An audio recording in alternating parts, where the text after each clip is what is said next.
Hello and welcome back to this session on the CIS controls. In this lesson we will continue on to Control 4, Secure Configuration of Enterprise Assets and Software, and the 12 safeguards that are included in this control. Control 4 focuses on securing the configuration of enterprise assets and software to reduce vulnerabilities and ensure a strong security posture. This control emphasizes the need to establish and maintain secure configurations for all hardware and software within an organization's environment.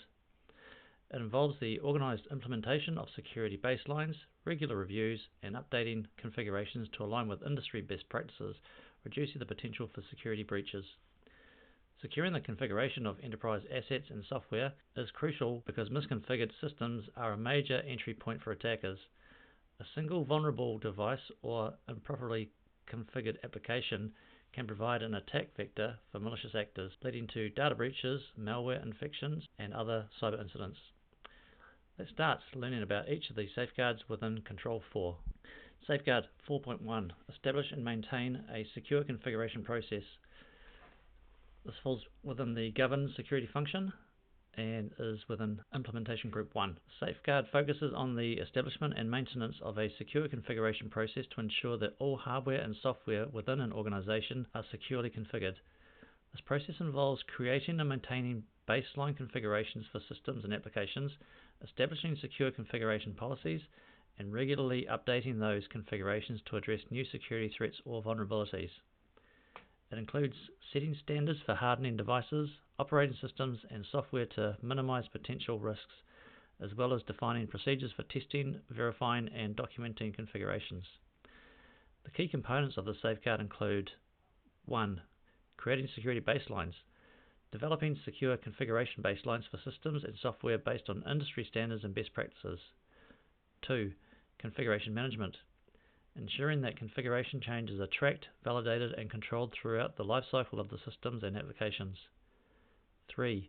Regular reviews and updates. Continuously reviewing and updating configurations to address new vulnerabilities, security threats, or changes in business needs. 4. Testing and validation.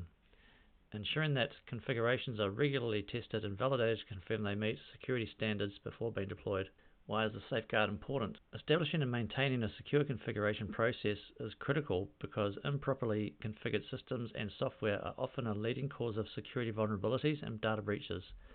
Without a well-defined configuration management process, systems may have unnecessary services running, misconfigured security settings, or outdated software, all of which provide potential entry points for attackers. By adhering to secure configuration practices, organizations can significantly reduce the risk of exploitation, minimize their attack surface, and ensure compliance with regulatory and security standards. Also, secure configurations improve system reliability, ensure consistency across systems. Possible tools to help include Microsoft Word for documentation and referencing the likes of CIS benchmarks, Active Directory Group Policy, Microsoft Security Configuration Toolkit, or SCT, Chef, Puppet, Ansible, Terraform. Safeguard 4.2. Establish and maintain a secure configuration process for network infrastructure. This falls under the Govern Security function and is within Implementation Group 1. The safeguard focuses on the establishment and maintenance of a secure configuration process, specifically for network infrastructure components. This includes routers, switches, firewalls, and other network devices that are critical to the organization's network security. The safeguard emphasizes the need to configure network devices securely, ensure that security controls are applied consistently, and regularly review and update configurations to address emerging threats. Key activities include 1. Defining secure configuration baselines. Establish secure configurations for network infrastructure devices based on industry standards and best practices. 2. Regular configuration audits. Regularly audit network infrastructure configurations to ensure they align with security policies and best practices. 3. Change management. Implement a controlled process for network configuration changes, including validation and approval of configurations before deployment. 4. Access control. Limit access to network devices based on the principle of least privilege and ensure secure access methods such as encrypted remote management. Why is the safeguard important? Network infrastructure devices are a critical part of an organization's security posture as they control the flow of data and enforce security policies across the network. Misconfigured network devices can create significant vulnerabilities, providing attackers with entry points into the system, potentially leading to data breaches or disruptions.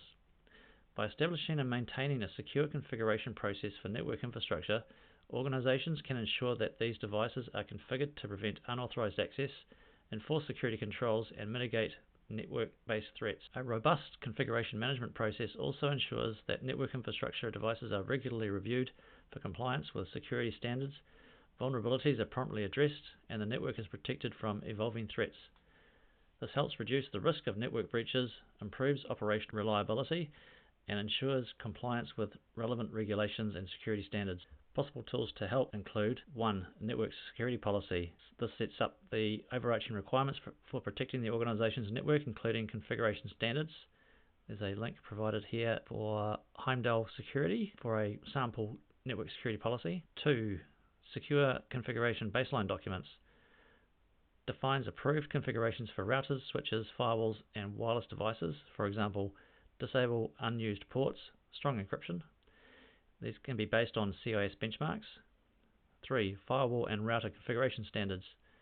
Provides specific rules and recommendations for configuring and maintaining firewall or router security. 4. Network device hardening guidelines. Offer vendor-specific or general security hardening checklists. For example, Cisco, Juniper, or Fortinet. Safeguard 4.3. Configure automatic session locking on enterprise assets. Falls under the Protect security function and is within Implementation Group 1. This safeguard requires organizations to configure automatic session locking on enterprise assets after a period of inactivity. This means that systems such as laptops, desktops, servers, or virtual machines should automatically lock the user session if left idle for a defined amount of time. The locked session should require user re-authentication, for example a password or biometric login, to resume activity. The safeguard applies to both operating systems and applications where user interaction occurs and is typically implemented using built-in OS or group policy settings. Why is this safeguard important? Automatic session locking helps prevent unauthorized access when a user steps away from a device, leaving it unattended. Even brief moments of inactivity can be exploited by malicious insiders or unauthorized individuals with physical access. By enforcing session timeouts and lock screens, organizations reduce the risk of data exposure, credential theft, or system misuse. It is a simple yet effective control that contributes significantly to the overall physical and logical security of enterprise environments. Possible tools to help include Microsoft Group Policy and Local Security Policy, Microsoft Intune, VMware Workspace ONE, PowerShell, and you can also set session timeouts within network devices. Safeguard 4.4. Implement and manage a firewall on servers. This falls under the Protect security function and is within Implementation Group 1. This requires organizations to deploy, configure, and actively manage host-based firewalls on all servers. This safeguard ensures that only necessary and approved network traffic is allowed to reach server assets and reduce exposure to unauthorized access or attacks. Firewalls should be configured to allow only essential ports, protocols, and services, deny all unnecessary inbound and outbound traffic, log allowed and denied connections for auditing and investigation. Firewalls can be software-based or directly on servers, and they play a critical role in segregating workloads, limiting lateral movement, and enforcing least privileged network access. Why is the safeguard important? Servers often host critical services and sensitive data, making them high-value targets. Without a properly configured firewall, these systems may be exposed to malicious traffic, vulnerabilities, or brute force attacks.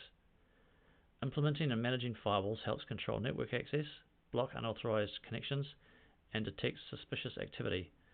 It also strengthens the overall network defense strategy by acting as a barrier between trusted and untrusted networks. Proper firewall management reduces risk, limits the attack surface, and supports regulatory compliance. Possible tools to help include Windows Defender Firewall, IP tables, UFW for Linux, or the uncomplicated firewall, and firewall settings can also be set on Windows through Group Policy Object or PowerShell. Safeguard 4.5. Implement and manage a firewall on end-user devices. Falls under the Protect security function and is within Implementation Group 1. Safeguard calls for organizations to deploy, configure, and actively manage firewalls on all end-user devices, such as laptops, desktops, and mobile devices. These firewalls should be set to deny by default and only allow necessary traffic based on the user's role and required services. End-user device firewalls can be host-based or managed through centralized policies, and they should log traffic, block unapproved connections, and enforce security configuration. Why is the safeguard important? End-user devices are frequently used outside the organization's secure network and are often the first target of cyber attacks like phishing, malware, and unauthorized access. Without a properly configured firewall, these devices can expose the internal network to threats if compromised. Implementing and managing firewalls on end-user devices helps to reduce the attack surface, prevent unauthorized inbound and outbound connections, enforce consistent security policies regardless of location, support compliance with organizational and regulatory requirements. The safeguard ensures that even when users work remotely or on unsecured networks, their devices remain protected against potential intrusions and lateral movement by attackers. Possible tools to help include Windows Defender Firewall, and this firewall settings can also be implemented via Group Policy Object or Group Policy or PowerShell, IP tables, UFW for Linux, and macOS Application Firewall. Safeguard 4.6, securely manage enterprise assets and software. This falls under the Protect security function and is within Implementation Group 1. Safeguard focuses on the secure management of enterprise assets and software throughout their life cycle. This includes ensuring that systems, applications, and network devices are administered using secure protocols with strong authentication, access control, and auditing in place. Key secure management practices include using encrypted protocols such as SSH, HTTPS, RDP with TLS for remote access, limiting administrative access to authorized personnel, managing assets and software through centralized tools, monitoring and logging administrative actions, ensuring management interfaces are not exposed to public networks unless protected by VPNs or equivalent controls. Why is a safeguard important? Administrative access provides powerful control over systems and software. If not properly secured, it can become a critical attack vector for threat actors. Using secure methods to manage assets helps protect against unauthorized access, privilege escalation, configuration tampering, data exfiltration, or system compromise. By enforcing secure management practices, organizations can reduce the risk of system misconfigurations, data breaches, and cyber attacks while maintaining the integrity and confidentiality of their IT environment. Possible tools to help include Microsoft Remote Desktop Protocol or RDP, OpenSSH, Privileged Access Management or PAM, such as CyberArk or Delinea Secret Server, Microsoft Intune, Ansible, Chef, Cisco AnyConnect VPN, Bastion hosts. Safeguard 4.7, manage default accounts on enterprise assets and software. This falls under the Protect security function and is within Implementation Group 1. This requires organizations to identify, manage, and where possible, disable or secure default accounts on all enterprise assets and software. Default accounts are pre-configured user or admin accounts that often come with known usernames and weak or no passwords, making them a common target for attackers. If default accounts must be used, they should be renamed or disabled when not needed, secured with strong, unique passwords, restricted in terms of access and usage, and monitored for any signs of unauthorized activity. Why is this safeguard important? Default accounts are frequently exploited in cyber attacks because their credentials are often publicly documented or easily guessable. Leaving these accounts active and unmodified increases the risk of unauthorized access and system compromise. Managing default accounts helps reduce this attack surface, prevent privilege escalation, and strengthen access control. It is a fundamental step toward establishing a more secure, hardened baseline for all systems and applications in an organization. Possible tools to help include Active Directory Group Policy to enforce account policies, PowerShell scripts to detect and remediate for Windows, passwd, usermod, userdel commands for Linux to modify or remove default accounts, Qualys, Nessus, Rapid7 vulnerability scanners that flag active default credentials or accounts. Safeguard 4.8, uninstall or disable unnecessary services on enterprise assets and software. This falls under the Protect security function and is within Implementation Group 2. The safeguard requires organizations to identify, uninstall, or disable services, applications, and software features that are not needed for the essential operation of enterprise assets. This applies to servers, workstations, network devices, and other systems. Unnecessary services, such as unused remote access tools, file sharing features, or legacy protocols, should be removed or disabled to reduce the number of potential entry points into the system. Why is this safeguard important? Every running service increases the attack surface of a system. Unused or unnecessary services can contain unpatched vulnerabilities, be exploited by attackers for privileged escalation or lateral movement, and cause performance or stability issues. By removing what isn't needed, organizations reduce risk, improve system performance, and enforce a least functionality principle, only enabling features that are explicitly required for business operations. This is a foundational step in securing enterprise environments. Possible tools to help include 1. Benchmarks such as CIS benchmarks for Windows Server 2019-2022, Windows 11, Linux. 2. Operating system native services.msc for Windows, systemctl for Linux. PowerShell, apt and yum can disable or uninstall services manually or via CLI or command line interface. 3. Automation through tools such as Ansible, Puppet, Chef, enforce removal and or disabling at scale. 4. Enterprise management tools such as Intune, JamF, Satellite have policy-based control over software services. 5. Discovery tools such as Qualys, Nessus, Landsweeper can help identify unnecessary or risky services. Safeguard 4.9 configure trusted DNS servers on enterprise assets. Comes under the Protect security function and is within Implementation Group 2. The safeguard requires organizations to configure enterprise assets to use only trusted domain name system or DNS servers. These DNS servers should be managed by the organization or reputable third-party providers with a strong focus on security, privacy, and reliability. Trusted DNS servers should support features like DNS over HTTPS or DOH, or DNS over TLS, also known as DOT, for encrypted queries, logging and monitoring capabilities, malicious domain filtering, and threat intelligence integration. Why is the safeguard important? DNS is a foundational service that translates human-readable domain names into IP addresses. If DNS queries are intercepted, spoofed, or redirected, attackers can perform the following: divert users to malicious websites, conduct man-in-the-middle attacks, or exfiltrate data using DNS tunneling. By configuring only trusted and secure DNS resolvers, organizations reduce the risk of DNS-based attacks, enhance network security, and maintain data confidentiality and integrity in name resolution processes.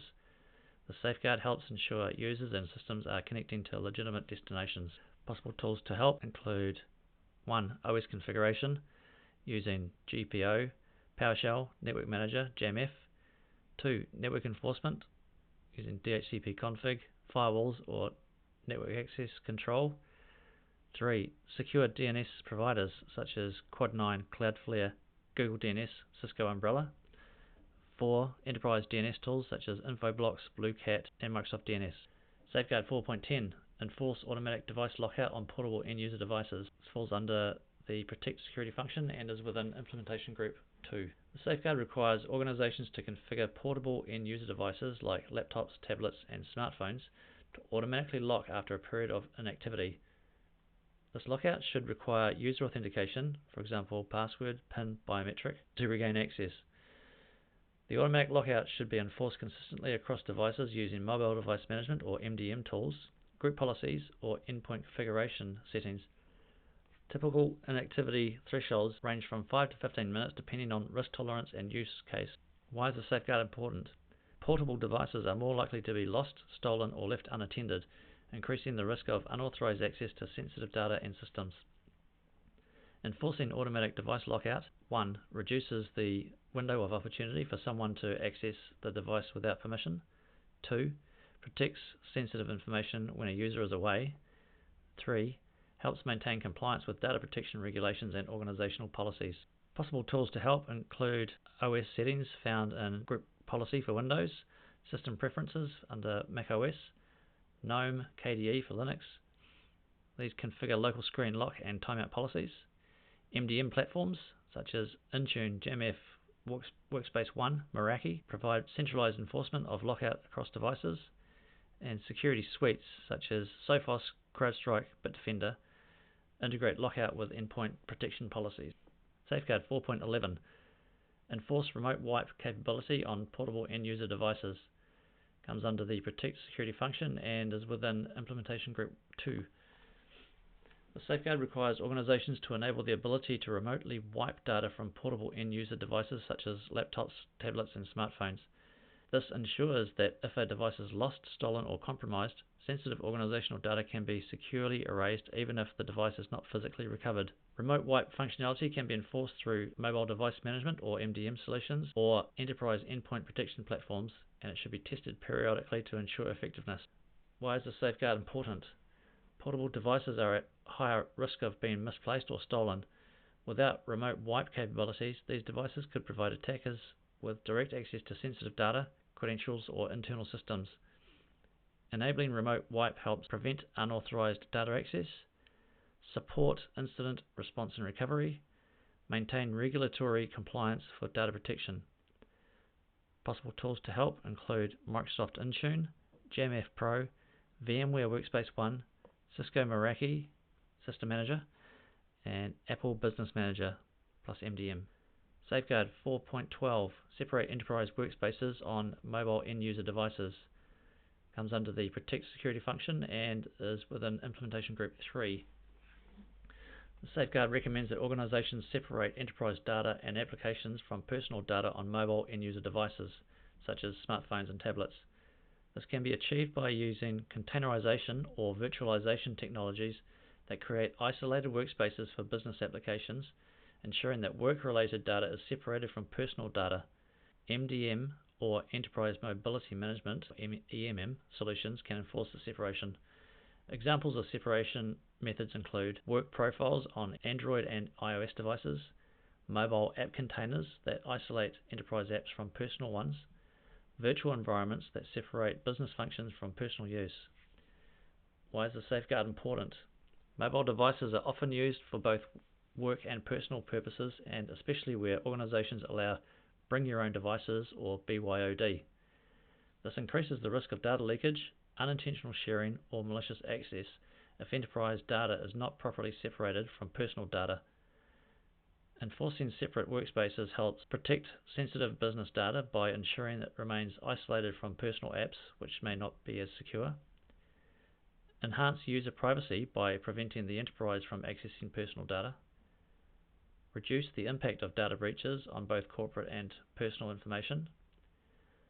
Support compliance with privacy regulations that require data isolation. By separating enterprise workspaces from personal usage, organizations can minimize security risks and safeguard sensitive data while allowing employees to use their personal devices for work. Possible tools to help include MDM or EMM platforms such as Intune, Workspace ONE, Mobile Iron, Meraki, JamF. These can be used to create work profiles and enforce application and data separation on mobile devices. Or containerization and virtualization, tools such as Android Enterprise, Apple Device Management, App Wrapping. These tools help isolate corporate apps and data from personal apps and data using container technology. In this lesson you have learnt the 12 safeguards included in CIS Control 4, Secure Configuration of Enterprise Assets and Software, the implementation group of each safeguard, possible tools to use within each safeguard. In the next lesson I'll take you into Control 5, Account Management, including the recommended safeguards in this control, the implementation group of the safeguards, and some recommendations on tools you may use to help in implementing the safeguards. I look forward to you joining me in the next lesson as we continue discovering the CIS controls. Thank you.